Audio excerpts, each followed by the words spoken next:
Assalamualaikum warahmatullahi wabarakatuh. Sebelumnya, izin memperkenalkan diri. Saya Umi Nur Arifah, mahasiswa semester 6 Program Studi Hukum Ekonomi Syariah. Pada kesempatan kali ini, izin memaparkan materi terkait dengan asuransi kerugian sebagai tugas UAS mata kuliah asuransi syariah.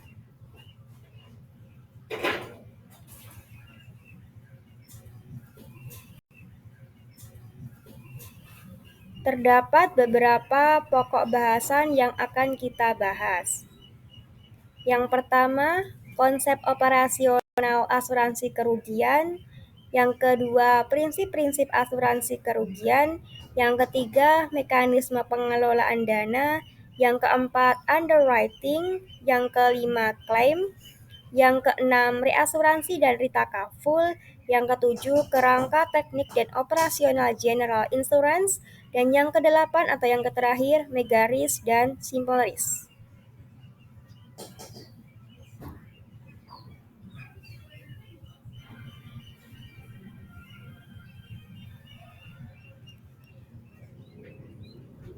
Kemudian eh,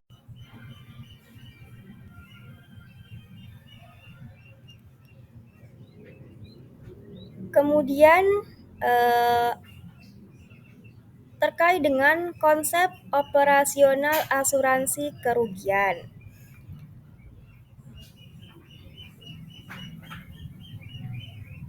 Asuransi kerugian adalah bagian dari industri asuransi umum atau general insurance yang memberikan perlindungan terhadap kerugian ekonomi akibat peristiwa yang tidak terduga dan bersifat merugikan, seperti kebakaran, pencurian, kecelakaan, dan bencana alam.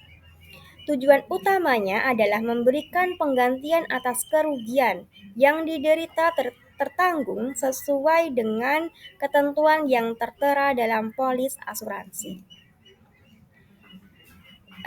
Secara operasional, asuransi kerugian dijalankan melalui serangkaian tahapan berikut. Yang pertama, penerbitan polis asuransi.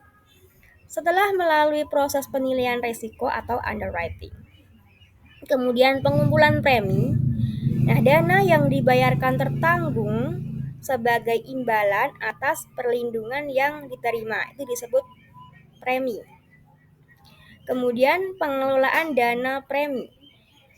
Tujuannya untuk menjamin ketersediaan dana dalam membayar klaim. Kemudian pembayaran klaim, yakni penggantian atas kerugian yang dialami peserta. Yang kemudian atau terakhir ada pengendalian risiko menggunakan prinsip diversifikasi, reasuransi, dan analisis statistik.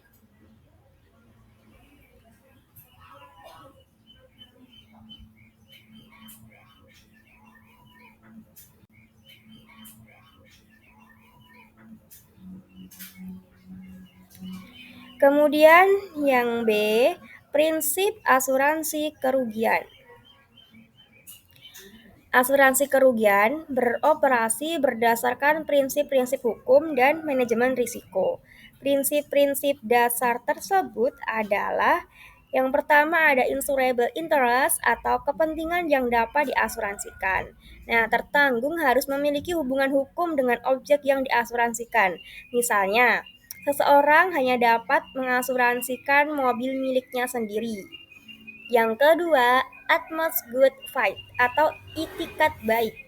Maksudnya, kedua belah pihak, baik penanggung maupun tertanggung, wajib memberikan informasi yang jujur dan lengkap selama proses pengajuan dan pengelolaan polis. Yang ketiga, indemnity atau ganti rugi. Tertanggung tidak boleh mendapat keuntungan dari klaim. Tujuannya hanya untuk memulihkan kondisi keuangan seperti sebelum terjadinya kerugian, tanpa adanya keuntungan. Yang kemudian ada keempat, ada subtraction. Setelah klaim dibayar, hak hukum tertanggung atas pihak ketiga atau penyebab kerugian berpindah ke penanggung.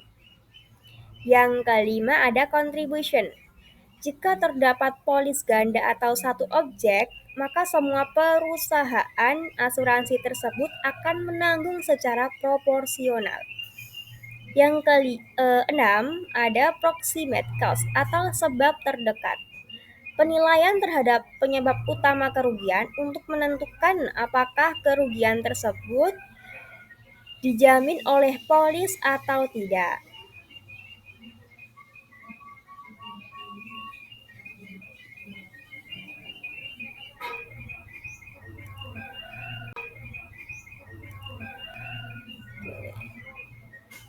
Yang kemudian ada C, mekanisme pengelolaan dana.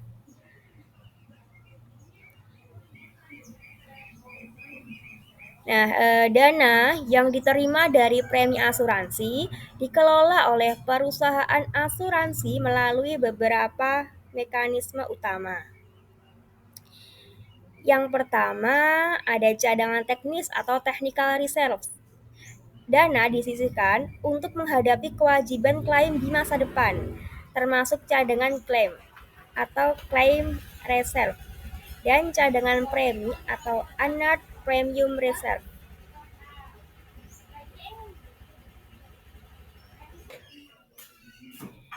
Kemudian ada investasi dana premi.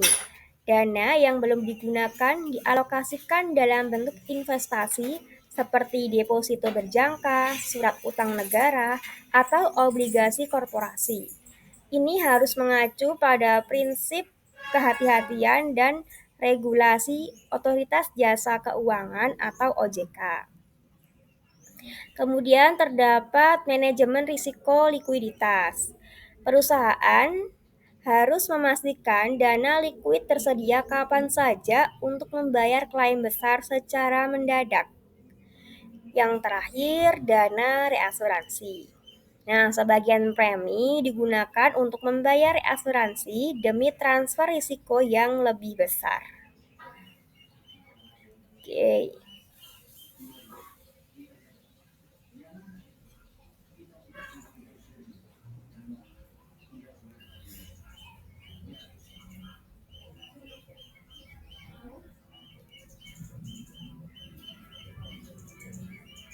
Kemudian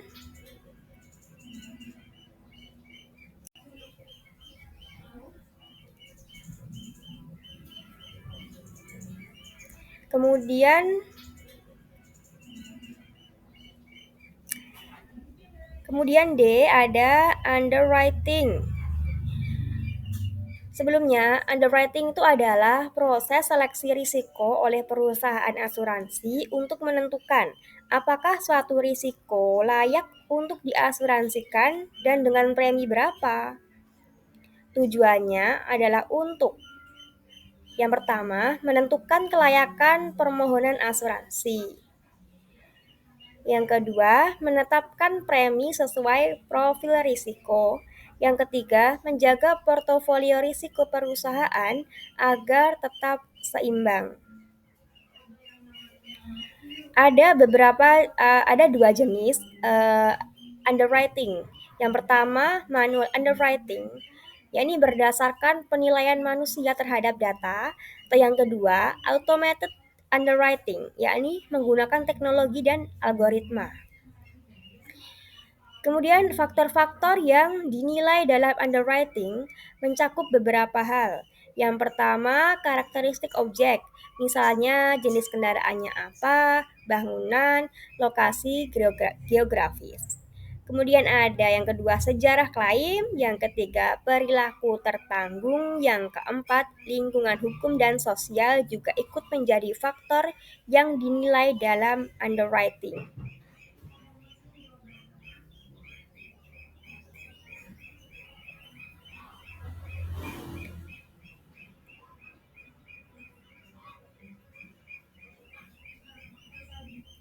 Kemudian E, terkait dengan klaim.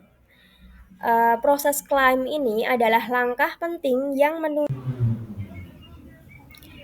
Kemudian E, terkait klaim. Nah, klaim adalah permintaan ganti rugi oleh peserta asuransi atas kerugian yang dialami. Proses klaim merupakan langkah penting yang menunjukkan komitmen perusahaan asuransi kepada tertanggung. Nah, prosedur klaim umumnya meliputi: 1. Pemberitahuan kerugian. Peserta segera melaporkan kejadian kepada perusahaan asuransi. Kedua, pengumpulan dokumen, termasuk polis asuransi, bukti kerugian berupa foto, nota, laporan polisi, dan lain-lain. 3. Survei dan investigasi, dilakukan oleh adjuster atau surveyor independen. Kemudian 4. Analisis dan penilaian kerugian. Hal ini menentukan nilai kerugian yang layak dibayar. Yang kelima, pembayaran atau penolakan klaim. Jika klaim valid dan sesuai polis, maka akan dibayar. Jika tidak, akan ditolak dengan alasan hukum.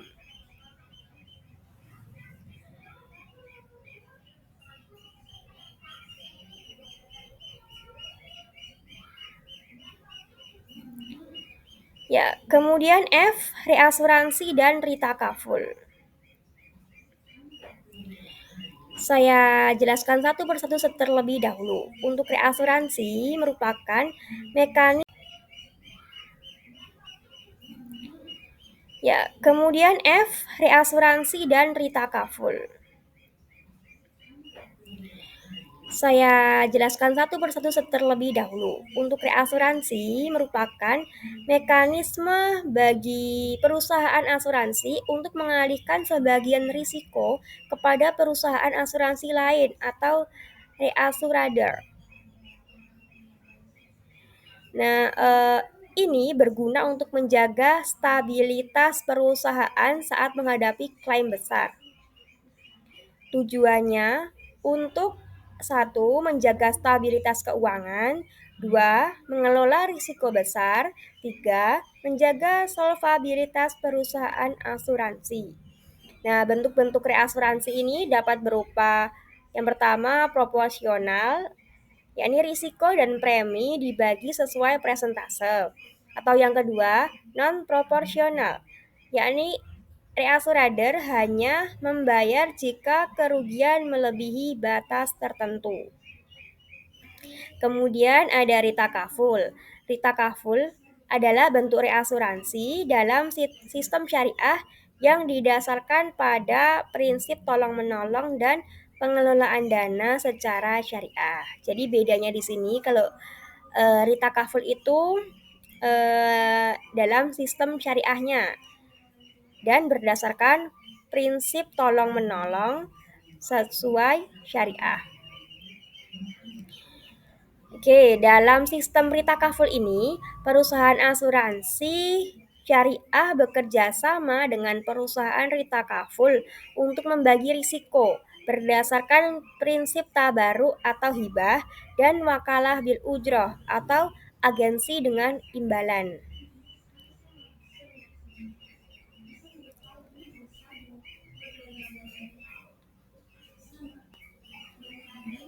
Oke, yang kemudian G, kerangka teknik dan operasional General Insurance. Kerangka teknis dan operasional asuransi kerugian mencakup yang pertama. Oke, yang kemudian G, kerangka teknik dan operasional General Insurance. Kerangka teknis dan operasional asuransi kerugian mencakup yang pertama, manajemen risiko, yakni identifikasi dan mitigasi risiko sebelum diasuransikan. Yang kedua, penjualan dan distribusi, agen, broker, dan digital marketing. Yang ketiga ada underwriting, yakni penilaian risiko dan penetapan syarat polis. Yang keempat, penetapan tarif berdasarkan statistik risiko. Yang kelima, klaim, yakni penanganan dan pembayaran klaim. Yang keenam, ada pelaporan keuangan dan solvabilitas, yakni memastikan keberlanjutan perusahaan. Dan yang ketujuh ada audit dan kepatuhan, yakni mengawasi agar operasional sesuai regulasinya.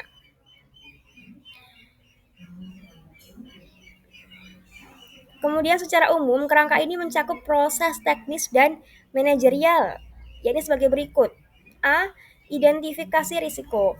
Nah, ini menentukan jenis dan sifat risiko yang ingin diasuransikan. Kemudian analisis risiko, ini menggunakan data statistik untuk menilai seberapa besar sih kemungkinan kerugiannya. Yang C, penerbitan polis dan penjualan produk melalui agen, broker, atau platform digital. Kemudian D, penentuan tarif dan premi ini berdasarkan hasil underwriting yang telah dilakukan dan data historis. Kemudian yang E, manajemen klaim dan audit internal untuk menghindari moral hazard dan fraud. Kemudian F, evaluasi portofolio risiko, yakni meninjau ulang risiko yang telah diambil agar tetap seimbang.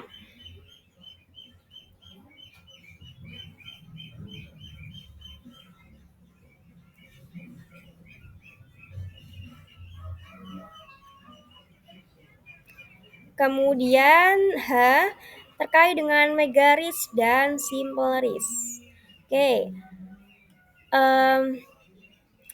saya uraikan satu persatu dulu. Untuk mega risk, merupakan risiko yang memiliki potensi kerugian sangat besar, jarang terjadi, tapi sangat berdampak. Contohnya,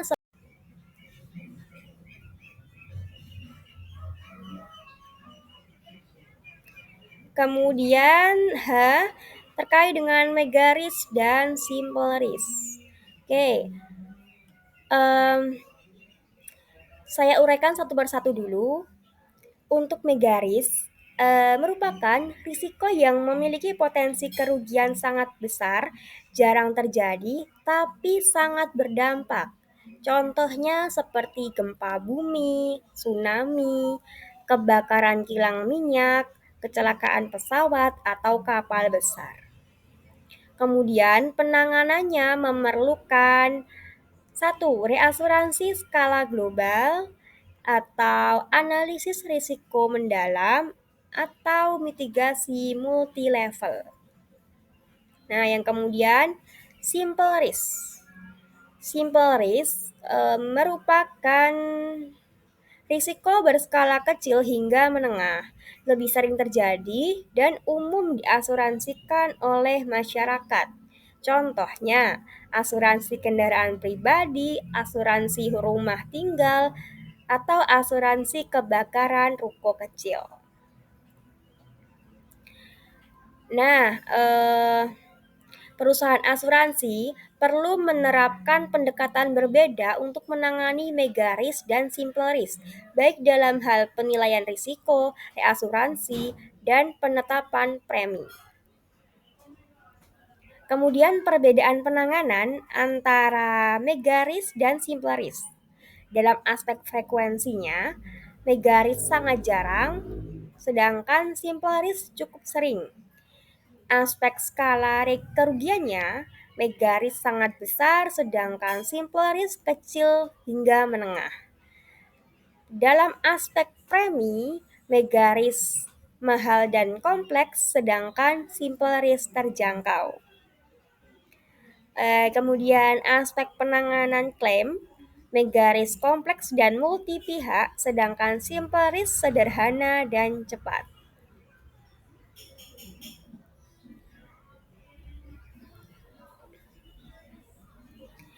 Ya, mungkin cukup sekian. Namun sebelum saya akhiri, saya akan memberikan kesimpulan dari apa yang telah saya paparkan. Sistem operasional asuransi Sistem operasional asuransi kerugian merupakan fondasi penting dalam perlindungan terhadap risiko-risiko finansial dengan prinsip-prinsip. Ya, mungkin cukup sekian. Namun sebelum saya akhiri, saya akan memberikan kesimpulan dari apa yang telah saya paparkan. Sistem operasional asuransi Sistem operasional asuransi kerugian merupakan fondasi penting dalam perlindungan terhadap risiko-risiko finansial. Dengan prinsip-prinsip yang kuat dan mekanisme yang matang, asuransi kerugian berfungsi tidak hanya sebagai perlindungan finansial, tetapi juga sebagai penunjang stabilitas ekonomi. Ya, mungkin cukup sekian materi yang dapat saya paparkan. Terima kasih. Semoga paparan yang disampaikan dapat memberikan wawasan baru serta menjadi inspirasi bagi kita semua. Saya Umi Nur Arifah, pamit undur diri. Mohon maaf apabila terdapat kesalahan. Wallahul muwafiq ila aqwamit thoriq. Wassalamualaikum warahmatullahi wabarakatuh.